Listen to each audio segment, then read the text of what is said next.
Hi, class. Welcome to this unit on disunion and the politics of slavery. This will be part one of two presentations so that it will be broken up in a manageable size. As you know, as the United States approached 1860, by December 1860, the Union had broken apart. Many states of the South, but not all, had decided to withdraw from the United States, of course, launching the U.S. Civil War. But what's kind of interesting when we look back from the present to the past, we all expect it to happen, right? But in the time period, no one is expecting it to happen. And I'll kind of explain this. For example, it's 2024. In November, there will be an election for president and other positions, most likely between former President Trump and current President Biden. And if after that election the United States emerged, fragmented, broke apart, and started a full-on civil war, that'd probably catch you by surprise. And that's exactly what happens in 1860. And from the past, we look back at 1860 and say, well, of course they broke apart. One side liked slavery and the other one didn't. Or you come up with other arguments that are either more sophisticated or less sophisticated than that, which we don't have time to go into for today's class. But when put this way, the United States, for whatever differences you think led them to war, they didn't fragment and go to war prior to 1860, right? So what is it, if you say, well, it was slavery, well, slavery has been going on since before the United States existed, right? And after the United States, and there's no breaking apart, fragmenting, and civil war. And so that's our first clue that as historians, we can look back and evaluate the developments that go on that lead to disunion. And that's what this first and second part will do. And again, the answer is a complicated one that when Americans, older, young, think about it, can be fairly well documented as a moment of the failure of the systems of the Constitution to resolve conflict. And, hopefully we don't have any of those in our future, but we'll see. So the first story is about the statue on top of the Capitol building. And up until 2012, no one really knew much about it, and still most people don't. But in 2012, it was part of the inaugural address by former President Barack Obama. And the opening story talks about how there was a decision to put a statue on top of the Capitol building. And the early design, as you can see in 1855, is the one on the left. It was a version of Freedom who was personified by a woman wearing a liberty cap. And a liberty cap is kind of, as you can see on the lower right, like Dobby's sock. It's a symbol that someone who was a slave is now free. And it's been since Roman times, and it's shown up at the French Revolution and other times. Well, one of the main Southern politicians, Jefferson Davis, yes, him, who will become the president of the Confederacy, said, OHN, which in my family for text is, oh, hell no. He said, that's the badge of a freed slave. We're not going to put that on the Capitol building. And so he articulated turning the statue into a helmet of an armed freedom. You got to arm your freedom, right? You got to put, in this case, a helmet on it, or perhaps you might put symbols of guns around freedom, saying we're going to defend it. That's what's going on here. So the statue was eventually assembled in, was made in Italy and then brought over. And ironically, Philip Reed, who was a slave craftsman, helped put it together and put it on the Capitol. So that's, again, just an opening story, a vignette to show you that the discussions of slavery and freedom are kind of at the forefront. So let's go into the main portion now and kind of see what's going on. Again, we're going to make this quick. Whoops, that was too quick. Whoop, too quick. We'll do that again. So, when we're looking at the United States in west of the Mississippi, or areas that aren't quite the United States, um, there is a growth of non-native non-native Americans into the areas of the West. For example, in Oregon, in the Willamette Valley, there are 5 to 10,000 mostly white settlers who are there and begin farming. Again, if you are the tribes in and around Portland, this will start to disrupt the life you had before they get there. In California, it is lightly populated by Mexicans who are not Native Americans, but it's connected economically somewhat to the USA economy. New Mexico is the big one.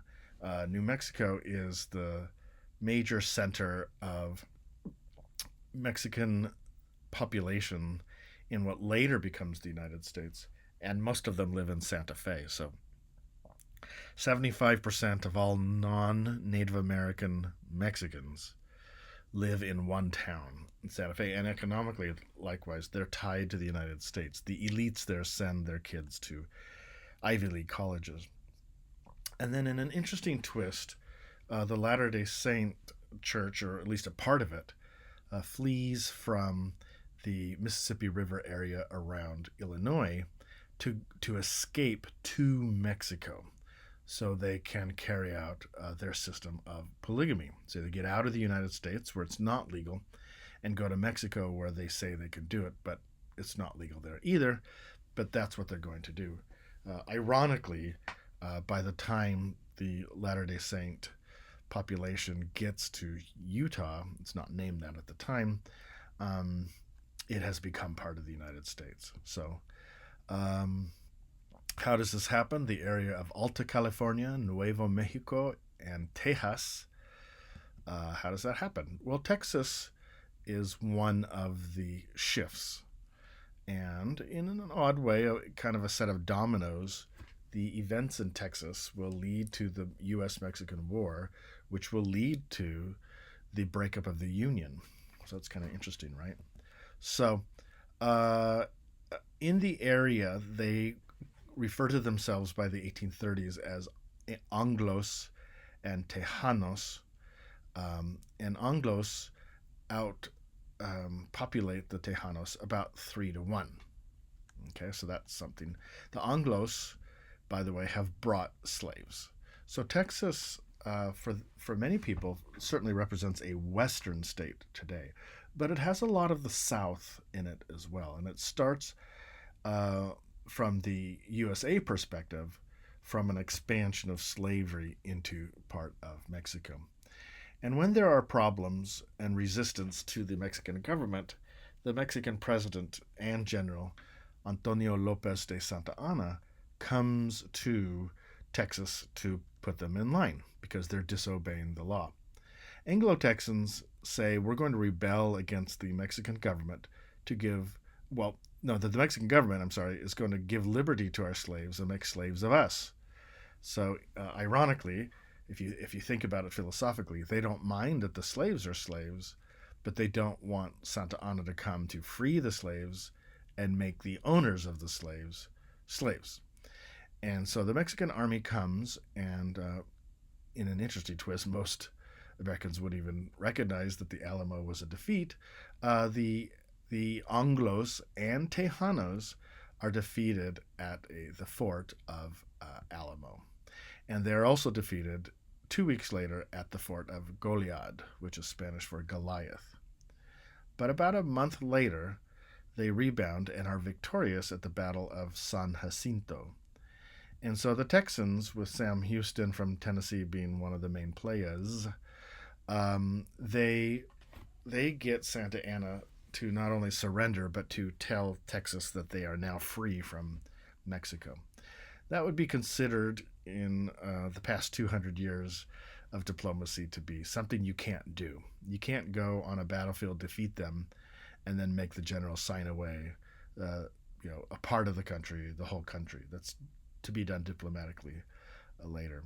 But that kind of puts Texas in a limbo because Texas, the most powerful people of Texas want to be part of the United States, but the rest of the United States doesn't do it. So, over the next 10 years, there's an expansion of slavery again, with white and black Americans entering Texas, expanding the cotton production. And so by 46, it's operating as this independent unit, not part of the United States or Mexico, but mimicking the U.S. South systems of slavery and cotton production being dominant. Okay.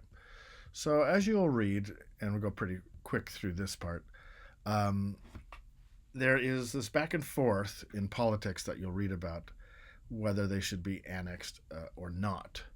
But James Polk emerges as a candidate who says, yes, we're going to do it. And because there's a fracture of a third party in the election, he's able to gain the presidency and declares the annexation. He also fights or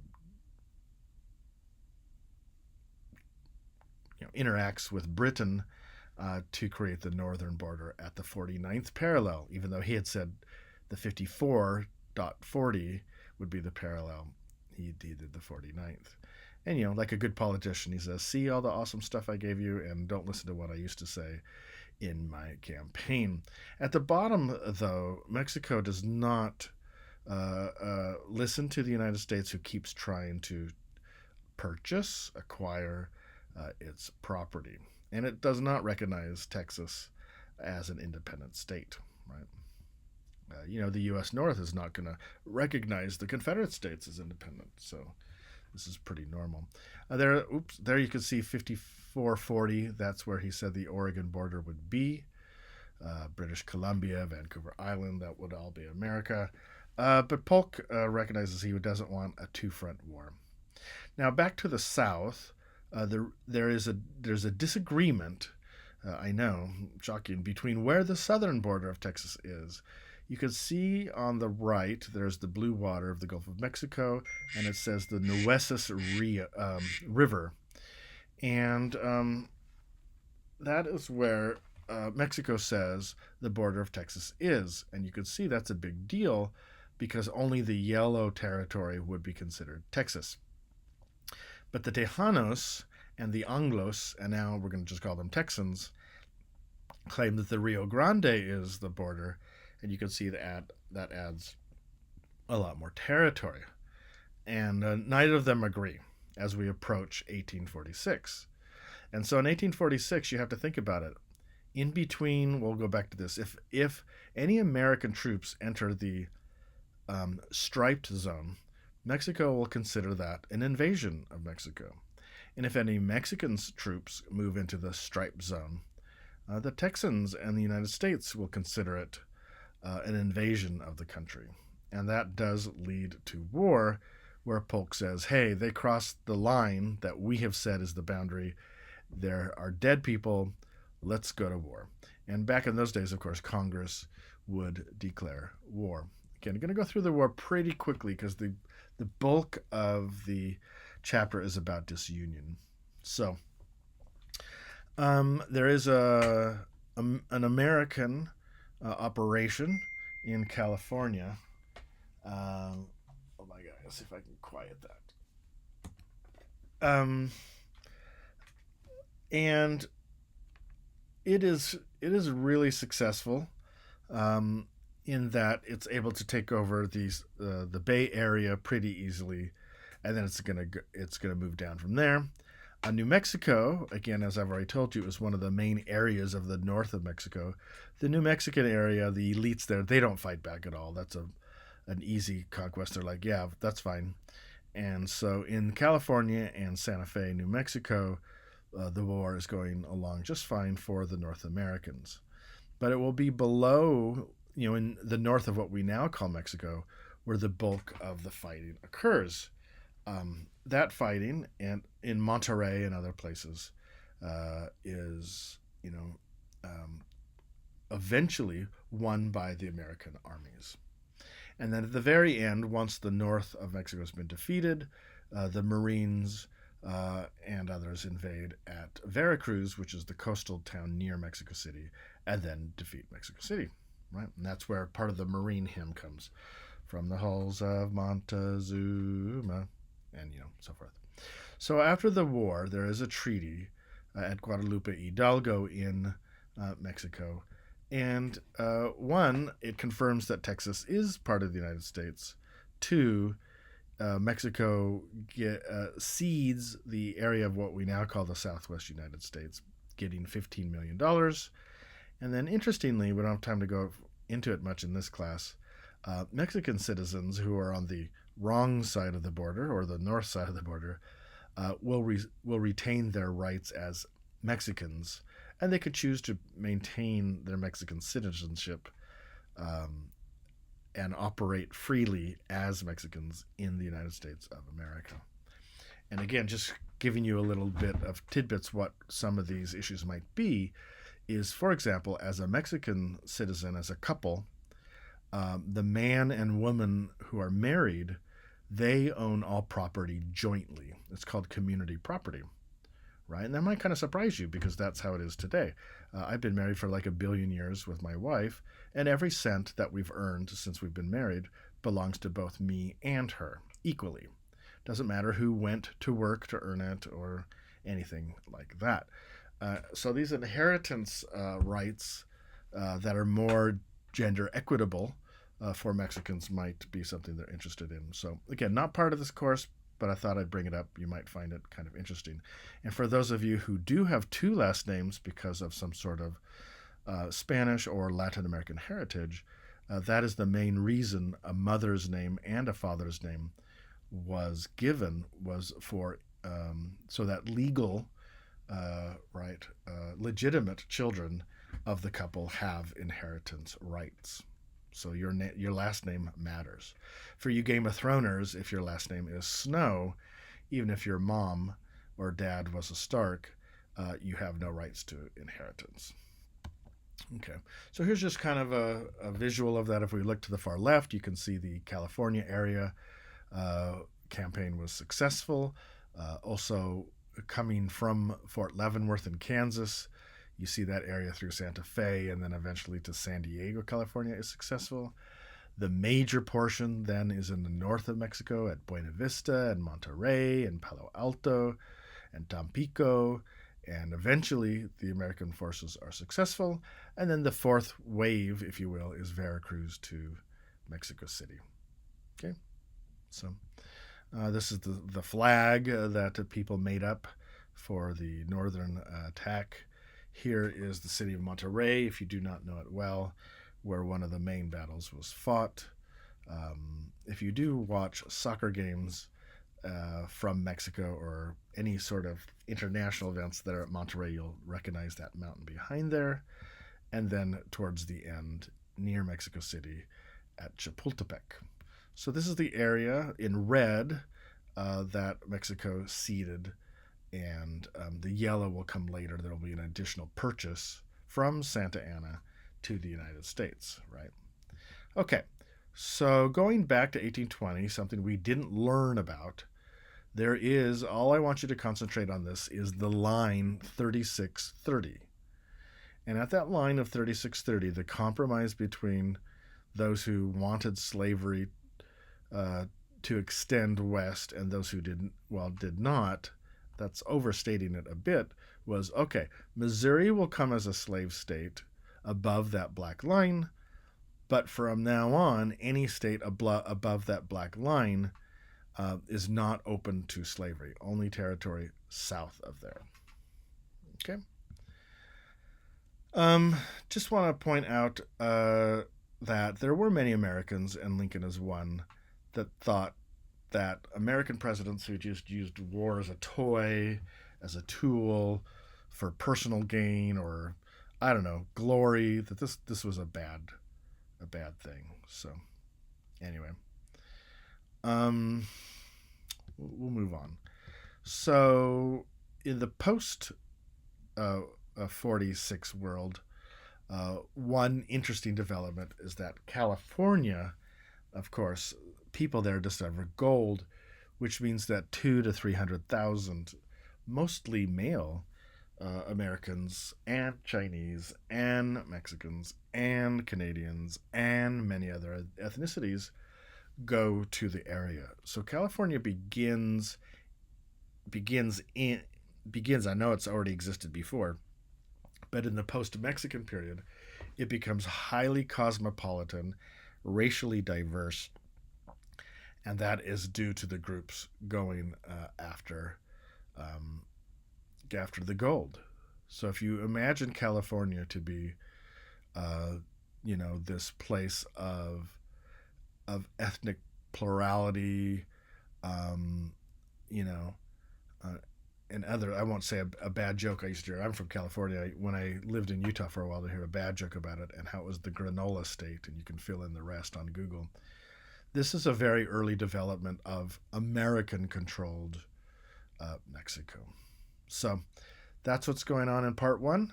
I'll see you how this particularly leads to developments which will then lead to the end of the United States, at least temporarily.